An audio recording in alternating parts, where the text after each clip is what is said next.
見るとプラモ作りのモチベーションが上がるチャンネル、ヒデチューブです。お疲れ様です。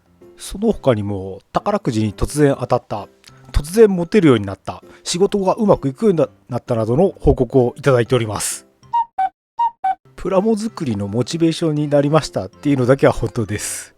いや、もうこう言っていただけるのがね、YouTube で動画配信してることで一番嬉しいですね。あとはプラモデル買いましたなど言っていただけると私は非常に喜びます。みんなもっとプラモ業界に金を落としていこう。はい、というわけで今回はこちら、とある模型店で見つけてきました青島のガオハイガーを作っていこうと思います。先日作ったゴールドメッキ仕様も合わせて、私これ作るの人生で3度目なのでサクッと仕上げたいと思います。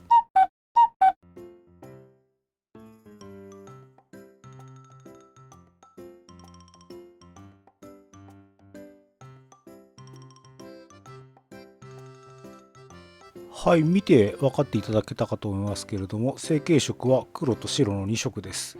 説明書は白黒でカラー印刷はありません。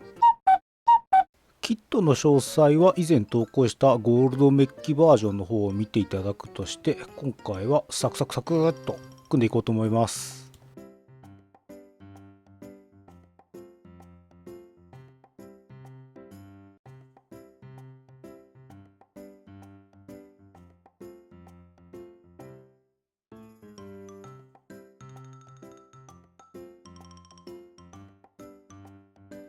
パーツの切り出しが終わりました。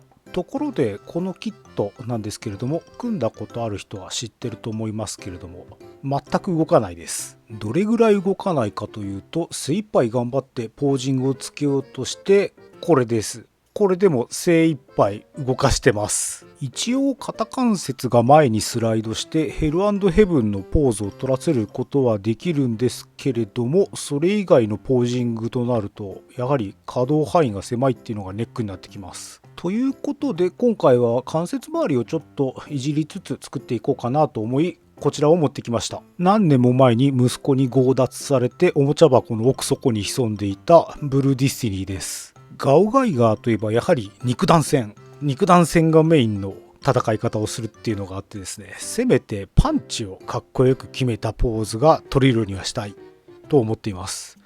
ということでこちらの関節を流用しつつちょっといじりながら作っていきましょう。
とりあえず一回仮組みをしてこんな感じです。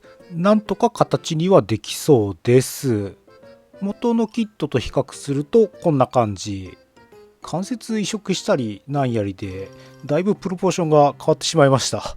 可動範囲は大幅に増えていると思います。足を大きく開いてパンチのためのようなポージングもこのように可能です。今回はブルーディスティニーを使ってよく動くガオファイガーを作るということで、細かいディテールとか仕上がりとかはあまり気にせず作っています。いじったところ簡単に解説していきますね。まず足首ですけれども、つま先が可動するようにしました。こっち方向にロールもします。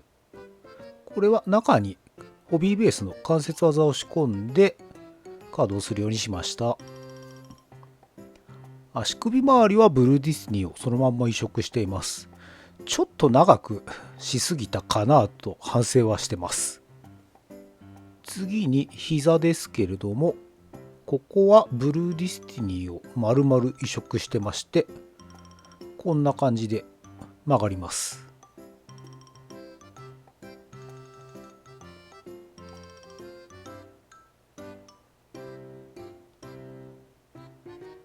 分解することももちろん可能で、塗装もしやすいと思います。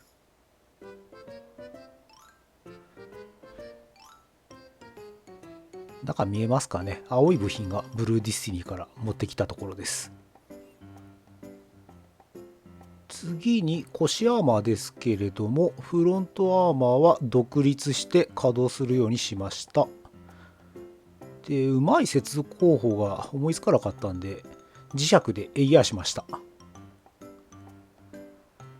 ネオジウム磁石を Amazon で買って仕込んでます。このおかげでその辺にプラプラ浮いてることができるんで、良かったかなと思ってます。あとですね、股関節の軸は外側に 2mm ほどオフセットさせました。元のまんまだと太ももが股間にヒットしてしまうので、伸ばさざるを得なかったというところですね。ここの穴はそのまま生かしてあるんで、アクションベースなんかはそのまま使えます。胸アーマーも磁石接続にしました。肩を動かした時にどうしても干渉してしまいそうだったので、磁石でプラプラさせておくことで、うまいこと逃げてくれるだろうという魂胆です。それから胴体は上下に分割して中にボールデンアームを使ってクランク軸を入れております。これで胴体を前かがみにしたりひねったりする動作を実現してます。それから腰はスイング可能です。元のガオファイガーだとこの辺の可動が一切なかったのでうまくポージングできなかったんですけど、これによってだいぶポージングの幅が広がります。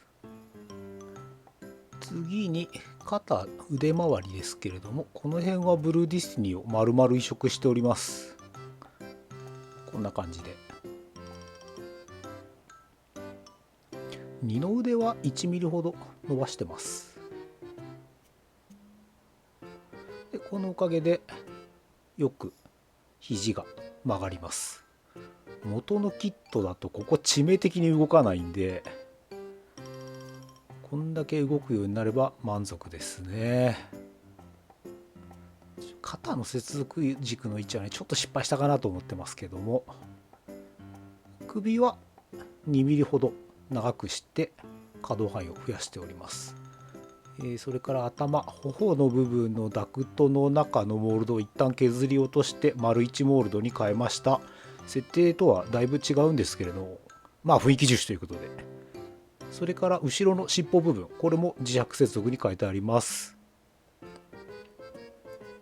ここがですね、元のキットだと結構干渉しちゃって首を横に向ける範囲が制限されてるっていうのがありまして、これをなんとかしたくて一度切り離して磁石接続に変えたんですけれども、ちょっと効果の方を見ていただきましょう。首をスイングさせると勝手に動いて干渉を避けてくれるという感じになってます。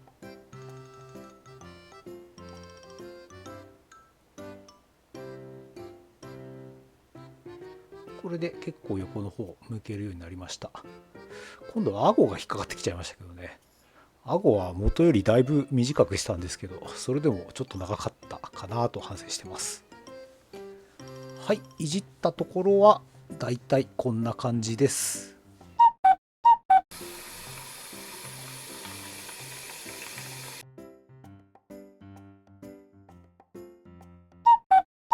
関節とかメタリックで塗ろうと思ってる部分にはもうどしょっぱなから黒サフを吹いていきます。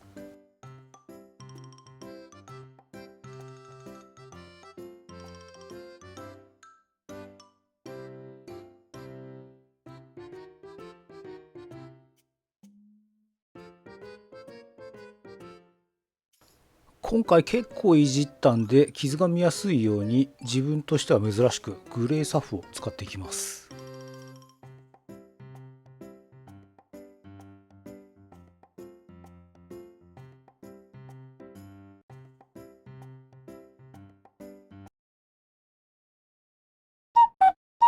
ドリルとアンテナをガイアのブライトゴールドで塗っていきます。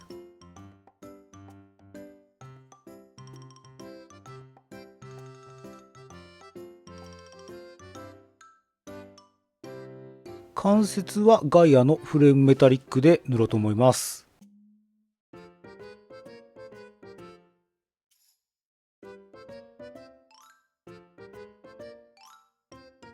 次に赤を塗っていきます。ミスターカラー GX のハーマンレッドです。今回下地がグレーサフなんで発色のことを考えて白サフをもう一回拭こうかなとも思ったんですけれども、隣り合ってる色がだいたい黒なので多少発色悪くても黒が隣なら十分赤に見えるだろうということで下地はグレーサフのまま拭いております。ここまで塗装したらお楽しみのマスキングタイムです。マステが友達と心の中で唱えながらマスキングしていきましょう。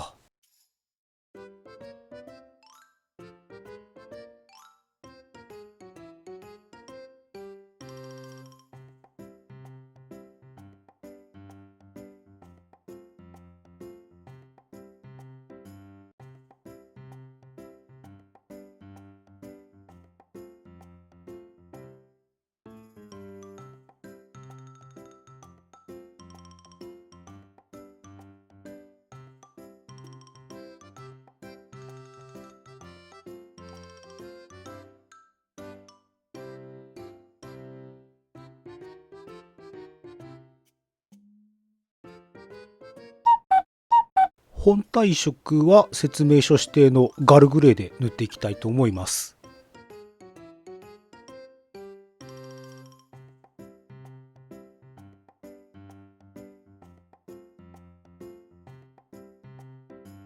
続いて黒を塗っていきます。使うのはこちらミスターカラー GX のウィノーブラックです。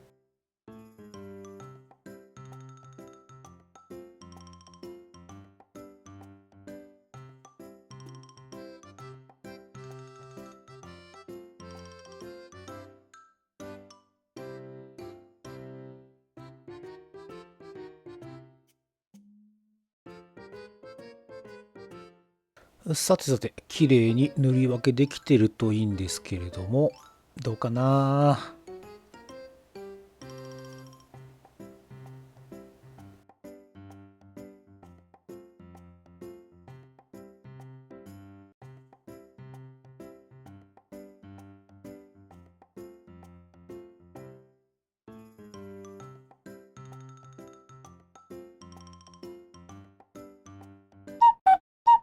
次はガルグレーで塗ったところをマスキングしていきます。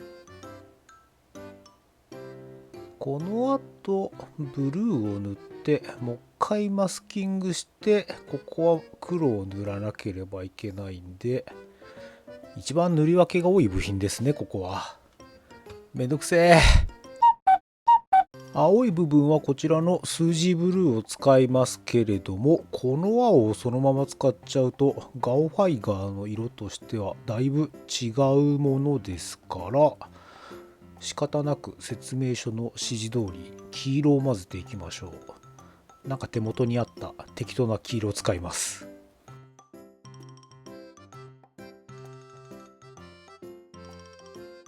私、色彩感覚が全然なくてですね、色を混ぜててもちょうどいい色の塩梅になったっていうのが全然わかんないもんですから、普段は基本的に色を混ぜずになんとか乗り切ろうと考えてはいるんですけれども、今回に限ってはちょっとね、ちょうどいい色が見つからなかったです。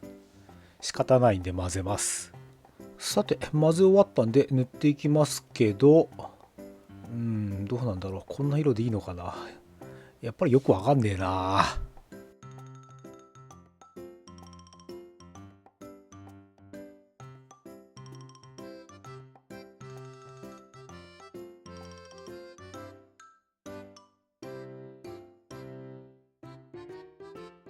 ステルスガオーの 3G マークはこちらのミスターカラー特色トキワグリーンでいいのかなを使っていきます。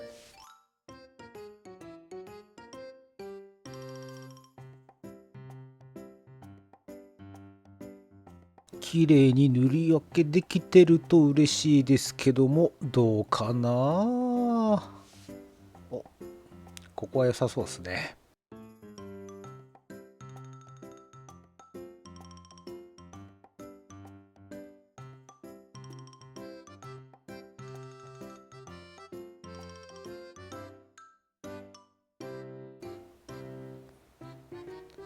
うわ、ここ汚ねえな。後でタッチアップしておきます。やっぱ細いとこはうまくいかんすね。仕上げはお母さんではなくスーパースムースクリアです。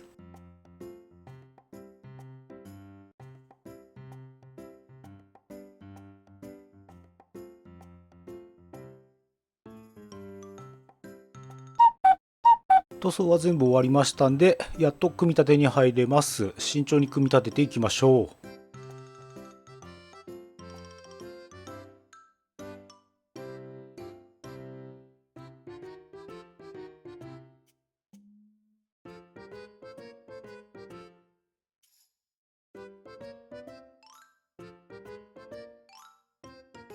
擦れるところには一応シリコングリスを塗っておきます。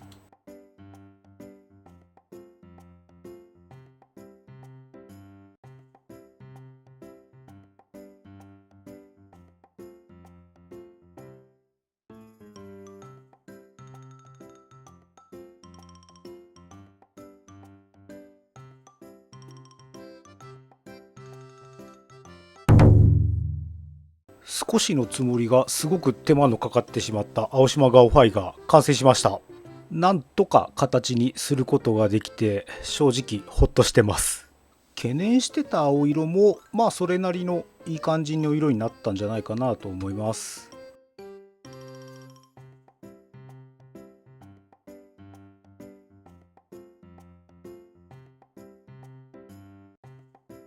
さて今回の一番の目的、パンチをかっこよく決めるですけれども、こんな感じになりました。どうでしょう、いいんじゃないでしょうか。かっこよく決まってると思います。我ながらよくやった。